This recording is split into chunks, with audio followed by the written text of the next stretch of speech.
તો હાલો દોસ્તો, કેમ છો? સ્વાગત છે તમારું અમારી YouTube channel the Chirag education હબમાં. તો ચાલો શરૂ કરીએ. તો કે આગળના વિડીયોમાં આપણે સ્વાધ્યાય 2.2 ના દાખલા ગણ્યા, પરંતુ તેમાં બે દાખલા બાકી રહી ગયા હતા. એ બે દાખલા આપણે આ વિડીયોમાં સમજીશું. ચલો તો દાખલાની શરૂઆત કરીએ.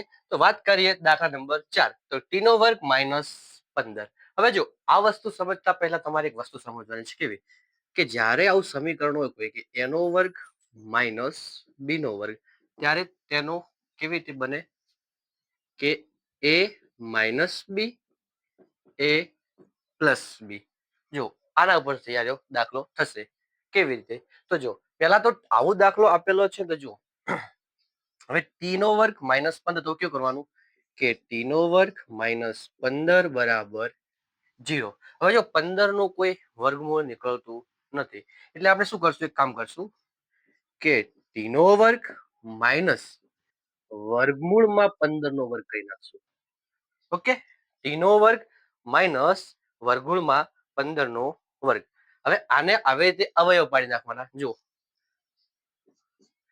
આ એનો વર્ગ, તો એનો વર્ગ માઇનસ, તો માઇનસ બી નો વર્ગ, તો બી નો વર્ગ. એવી રીતે આવા અવયવ પડશે. તો અવયવ કેવી પડશે? તો કે કૌંસમાં કેવું થશે? તો કે a minus b a plus b. શું થશે? a માઇનસ બી અને a પ્લસ બી. તો હવે કેવી રીતે થાય? તો ટી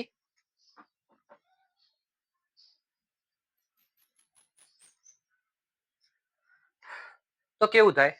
તો જો ટી માઇનસ વર્ગમૂળમાં 15, અને અહીંયા શું થશે? ટી પ્લસ વર્ગમૂળમાં 15. ઓકે, ટી માઇનસ વર્ગમૂળમાં 15 અને ટી પ્લસ વર્ગમૂળમાં 15. હવે જ્યારે આનું આપણે જોઈએ તો કે ટી માઇનસ વર્ગમૂળમાં 15 બરાબર 0, ટી પ્લસ વર્ગમૂળમાં 15 બરાબર 0. તો હવે અહીંયા માઇનસ છે, તો અહીંયા પ્લસ, તો ટી બરાબર 15 અને અહીં શું થશે?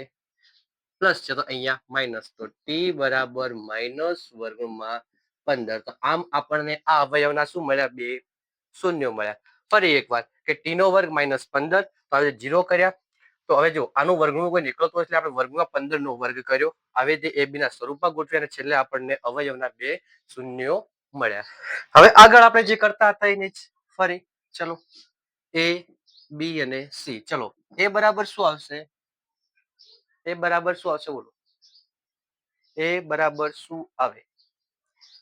તો એ બરાબર અહીંયા કઈ નથી. જો સહગુણકમાં કઈ નથી, એટલે એ બરાબર કેટલા આવે? 1. ચલો બી બરાબર 0 આવશે, કારણ કે 15 કેવો છે? અચળ પદ. એ કયા થઈ જશે? સી બરાબર 15. ચલો ઓકે, એ બરાબર 1, બી બરાબર 0 અને સી બરાબર 15. ચલો હવે આપણે શૂન્યનો સરવાળો જોઈએ. તો કે શૂન્યનો સરવાળો,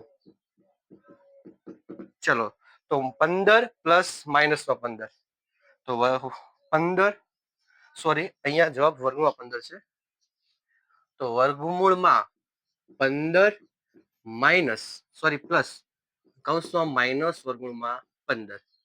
ઓકે, તો શું થશે? જો હવે પ્લસ માઇનસ માઇનસ, તો વર્ગમૂળમાં 15 માઇનસ વર્ગમૂળમાં 15, તો બરાબર 0. ઓકે, ચલો હવે આને સૂત્ર રીતે જોઈએ. ચલો સૂત્ર શું હતું શૂન્યના સરવાળાનું? માઇનસ બી ભાગ્યા એ. ચલો માઇનસ બી ભાગ્યા એ. ચલો બી બરાબર શું છે? 0, તો 0 માઇનસ 0 અને એ બરાબર 1, તો જવાબ શું આવશે? 0. ચલો હવે ગુણાકાર લઈએ. શૂન્યનો ગુણાકાર. ચલો શૂન્યનો ગુણાકાર, તો વર્ગમૂળમાં 15 ગુણ્યા માઇનસ વર્ગમૂળમાં 15, તો વર્ગમૂળમાં 15 ગુણ્યા વર્ગમાં 15 કરશો, જવાબ કેટલો આવશે? 15, પણ કેવો? માઇનસ 15. હવે એ જ રીતે શૂન્યનો સરવાળો સૂત્રની રીતે. ચલો તો શૂન્યના સરવાળાનું સૂત્ર શું હતું? સી ભાગ્યા એ. ચલો તો સી ભાગ્યા એ, તો સી બરાબર શું હતું? 15 અને એ બરાબર 1, તો જવાબ શું આવ્યો? 15. તો આ સહગુણાકારના સંબંધો આપણે તપાસ્યા. તો આ ચોથા નંબરનો દાખલો થોડો લાગે છે ટફ, પણ એટલો ટફ નથી, સરળ જ છે. આગળ જે દાખલા ગણ્યા એ રીતે જ છે, એટલે અમે એમાં વધારે સમજાવ્યું નથી, કારણ કે આગળ 3-4 દાખલા સમજાવ્યા મેં તમને. હવે તમને આવડ્યું સાદું, ખાલી બાકી ન રહી જાય એના કારણે મેં આખો દાખલો ગણાવ્યો છે. અને તોય પણ તમને કંઈક ભૂલ લાગે તો મને કોમેન્ટ બોક્સમાં લખજો. ચલો તો હવે આ છેલ્લો દાખલો જોઈએ. જો આમાં પણ મેં તમને સમજાવ્યું કઈ રીતે. પહેલું સ્ટેપ શું હતું? તો શું કરવાનું? 3x² - x - 4 બરાબર 0. હવે પહેલા પદ ને છેલ્લા પદનો ગુણાકાર 4 તરી 12. ચલો હવે આગળ શું બીજું સ્ટેપ શું હતું કે આ જે પદ મળ્યો આપણે, જે ગુણાકાર મળ્યો, તેના એવા બે ભાગ પાડો કે જેનો સરવાળો અથવા બાદબાકી કઈ સંખ્યા થાય? વચલી સંખ્યા થાય. તો જો અહીંયા એક સંખ્યા મળે છે 4 તરી 12. 4 માંથી 3 કાઢશો એટલે 1 મળશે. હવે અહીંયા લખવાના તો ઠીક, પણ પ્લસ માઇનસ ના નિશાન શું કરતા હતા? પાછળ નિશાન. ચલો માઇનસ હોય તો અલગ અલગ, પ્લસ હોય તો એક જેવી. અહીંયા શું છે? માઇનસ, તો કેવી નિશાની આવશે? અલગ અલગ. ચલો હવે અલગ અલગ પણ કઈ કઈ આવશે એ જોવા માટે આપણે આવશું આ નિશાની ઉપર. હવે આ નિશાની આપે મોટી સંખ્યા જશે વધેલી, નાની સંખ્યાને. અહીંયા કઈ નિશાની છે? માઇનસ, તો મોટી ને માઇનસ, વધી પ્લસ આને જશે.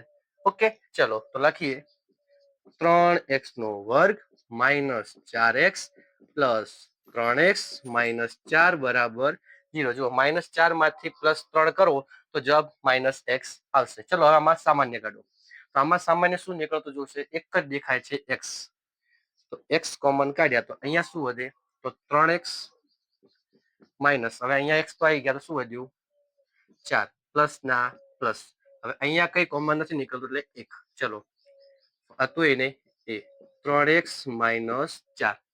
ચલો તો x પ્લસ 1 અને બીજું કયું મળ્યું? 3x - 4. ચલો તો x પ્લસ 1 બરાબર 0, 3x - 4 બરાબર 0. હવે x બરાબર આ પ્લસ છે તો અહીંયા માઇનસમાં, તો -1. અને અહીંયા x બરાબર આ પ્લસ છે તો માઇનસ. હવે x બરાબર આ ક્યાં છે? ગુણાકારમાં, તો હવે ક્યાં આવશે? ભાગાકારમાં. 4/3. તો આ શું મળ્યું આપણને? બંને શૂન્યો મળ્યા. જે અવયવ છે અવયવના બે શૂન્યો આપણને મળ્યા. ચલો તો હવે કરીએ શૂન્યના સરવાળા અને ગુણાકાર. ચલો પહેલા a બરાબર, b બરાબર ને c બરાબર. a બરાબર શું આવશે? 3. b બરાબર શું આવશે? કઈ નથી એટલે 1. અને c બરાબર 4. ચલો હવે ચાલો તો જે શૂન્યનો સરવાળો.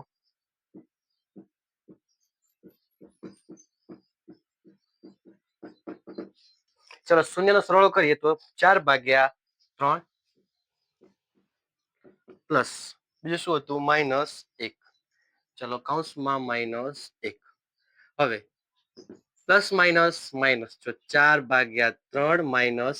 ચલો કઈ નથી, નીચે જો કઈ ના હોય તો છેલ્લે એક તો નીચે હશે, એટલે આપણે એક લખી દઈએ. ના લખો ચાલે, પણ આ લખશું તો આપણને આસાન છે. ચલો હવે આપણે લઈએ લસા. તમને શીખ્યા તેમ જ 4 એકા 4 -3 એકા 3 ભાગ્યા 3 એકા 3. તો બરાબર 4 માંથી 3 જાય તો 1/3. આ આપણને શૂન્યનો શું મળ્યો? સરવાળો મળ્યો. ચલો હવે આપણે સૂત્રની રીતે જોઈએ.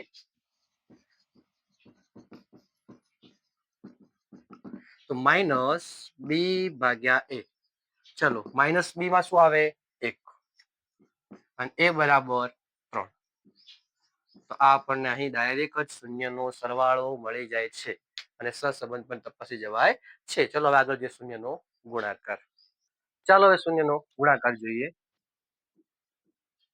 શૂન્યનો ગુણાકાર બરાબર, ચલો 4/3 ગુણ્યા -1. ચલો -1 હતું એને જ. ચલો 4/3. હવે કામ કરીએ, કઈ નથી એટલે -1 ભાગ્યા નીચે પણ 1 લઈ લે. ચલો તો 4 એકા 4 અને 3 એકા 3, પણ કેવા આવશે? -4/3 આવશે, કારણ કે આ નિશાની અહીંયા માઇનસ ની છે એટલે માઇનસ આવશે. ચલો હવે શૂન્યનો ગુણાકાર સૂત્ર રીતે. ચલો c/a. ચલો c એટલે 4 અને a એટલે શું આવે? 3. c એટલે 4, એ એટલે 3, પરંતુ સી કેવા 4 છે? -4 છે. તો -4 તો -4 ભાગ્યા 3. એ પણ કેવા હતા? અહીં માઇનસ હતા. તો -1 અને -4. તો આ -4 સી બરાબર -4 એ બરાબર 3. ફરી એકવાર કહું છું, જો કેવી રીતે આવ્યું? શૂન્યનો ગુણાકાર.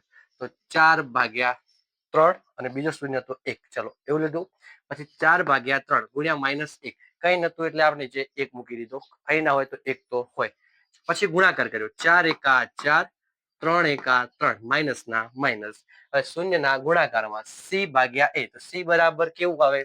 જો -4. તો સી બરાબર જે આપણે અહીંયા -4 થાય આપણે લખી દીધા. અને એ બરાબર કેટલા આવે? +3. તો અહીંયા મૂકી દીધા +3. તો આના પરથી આપણે શૂન્યનો ગુણાકાર પણ મળી જાય. તો આજના વિડીયોમાં બસ આટલું જ. મળીએ હવે નેક્સ્ટ વિડીયોમાં.